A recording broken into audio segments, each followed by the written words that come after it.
China's first domestically developed aircraft carrier type 001A has been under preparation for launch as the Navy celebrates its 68th anniversary. Welcome back. Breaking news now in our world lead. Confrontation on the high seas once again. U.S. officials telling CNN that the Navy fired 3 warning shots at an Iranian Revolutionary Guard patrol boat after it repeatedly harassed American vessels in the Persian Gulf. Military tensions with Iran now rising to the point the U.S. Navy compelled to fire warning shots one day after the first high-risk encounter.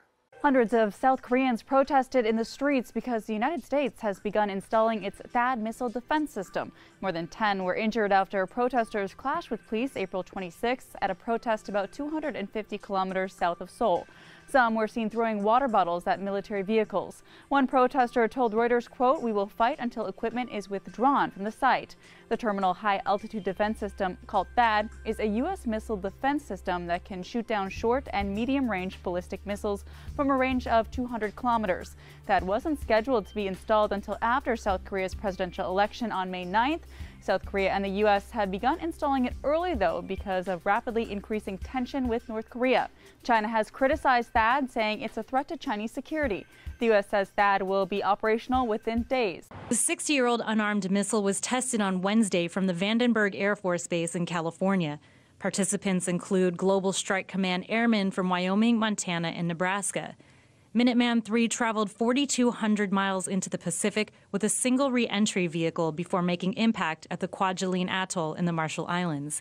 In a press release, the Air Force stated, quote, "Test launches verified the accuracy and reliability of the Minuteman III ICBM weapons system, providing valuable data to ensure a continued safe, secure, and effective nuclear deterrent." It also explains that, quote, "The Minuteman III is one leg of a nuclear triad, which is also comprised of strategic bombers like the B-52 Stratofortress, B-2 Spirit, and ballistic missions provided by U.S. Navy submarines."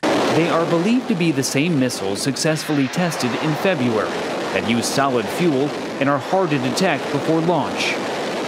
And South Korea's military believes these large missiles at the end of the parade are a new type of intercontinental ballistic missile the North did not previously possess.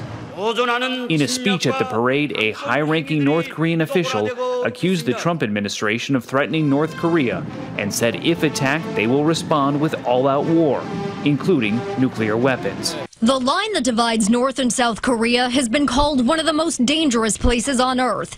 In a surprise move Monday, Vice President Mike Pence visited the demilitarized zone, delivering a stern warning to the North. President Trump has made it clear that the patience of the United States and our allies in this region has run out. The U.S. is demanding dictator Kim Jong-un end his nation's nuclear weapons program and stop launching missiles, like the one that blew up seconds after liftoff in a failed test Sunday. North Korea would do well not to test his resolve or the strength of the armed forces of the United States in this region. The Trump administration says it prefers peace, but more than hinted it is ready and willing to take military action, pointing to recent strikes in Syria and Afghanistan as proof. Press Secretary Sean Spicer wouldn't discuss hypotheticals for how to deal with the rogue regime, but he reiterated everything is on the table.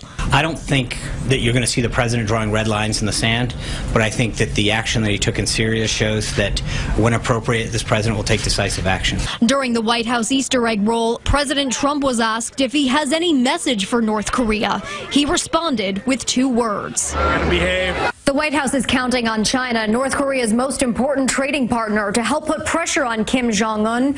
But the North Korean dictator remains defiant, saying his country will not be intimidated by U.S. demands. 우리는 평화를 사랑하지만 절대로 We are seeking peace, not begging for it. We will defend the peace and security of our nation by our own might. Our army is at a state of maximum alert to respond to the U.S. military build-up.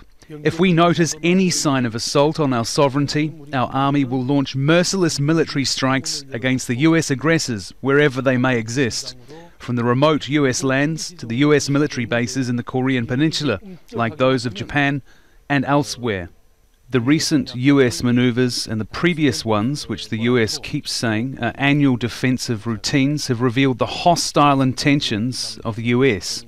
Those moments fall within the scenario of preemptive strikes that are directly targeting our Supreme Command and strategic positions, like our missile and nuclear capabilities. The new Trump administration should look to the world with open eyes. The time of dictating orders by brandishing the US military might has gone.